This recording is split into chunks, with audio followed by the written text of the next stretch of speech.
هاي اليوم غادي نوريكم كيفاش تoverclockي الديسبلاي ديالكم. نجيو ليها في الhertz ديالها، ولكن قبل من هاد الشي كامل بغيتكم تركزوا معايا مزيان في داكشي اللي كنقول باش ما طرالك حتى مشكل. ولكن أول حاجة دابا غادي نوريكم هي الhertz شحال عندي دابا في الإكرو ديالي. كما كتشوفوا دابايا عندي مكاملش حتى 60 59 هرتز. أول حاجة غادي نديروها هي غتيليشارجيو داك اللينك اللي غادي نخليها لكم في الكومونتيرات. غتخرج لكم واحد الملف بحال هكا فاش غتيليشارجيو، ديروا ليه اكستراكسيون بحال هكا، تكليكيو على هادي غيتفتح لكم واحد الملف بحال هذا. فاش غادي يتفتح لك واحد الملف بحال هذا غتكليكي على هنايا.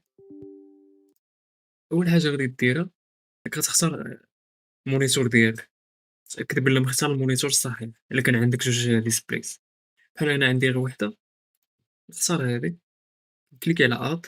أول حاجة كديرها هي كتكليكي على اوتوماتيك بيسي. أنا بالنسبة ليا قبل ما ندير الفيديو ولا شي حاجة كنت كنتيستي في المونيتور ديالي ولقيت الحد ديالها هو 65 هرتز.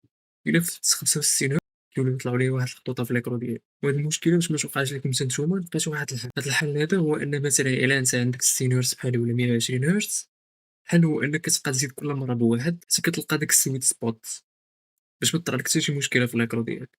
فاش كتعرف أنك لقيتي السويت سبوت هي مثلا فاش صافي كتفوت الحد ديال الإكرو، كيبداو يطلعوا لك واحد الخطوطة في الإكرو، هاديك صافي غترجع مثلًا آخر رقم كنتي درتيه قبل من هذا. مثلًا أنا كنت درت 66 كطلعوا ليا الخطوطة، درت 65 ما وقعت ليا حتى شي حاجة. صافي درت set، كتكليكي على OK، كتكليكي على OK باش يتسيفا لك هادشي هذا. كدير restart للبيسي ديالك. أنا غندير restart للبيسي ديالي ونوريكم الchange. ثم كتكون ريستارتيتي البيسي ديالك، كتكليكي على SSC، كتكليكي على display، كتهبط هنايا advanced display، كتكليكي على هنايا. كيما كتشوف هنا كيطلع لك الرقم اللي دخلتي. واحد النوط الدراري، إلا فتي الحد مثلًا ديال ليكرو ديالك إلا ما كتقدرش تسيبورتي، راه كتكليكي مثلًا على داك الرقم اللي درتي وكيطلع لك، ولكن ما كيتبدل والو. هذاك يعني أن ليكرو ديالك ما كتسيبورتيش داك الرقم اللي دخلتي. داكشي علاش كنقول لك إلا عندك 60 كتبقى تزيد بواحد حيت كتلقى ديك السويت سبوت حتى كيوليو يطلعوا لك واحد الخطوطة في ليكرو. هذيك كيعني بلي صافي حبس، راه داك الرقم ما مناسبش ليكرو ديالك. نتمنى تكونوا فهمتوا الدراري. أنا غادي نبدل باش تشوفوا بعينيكم. غطفى ليكرو وغتشال.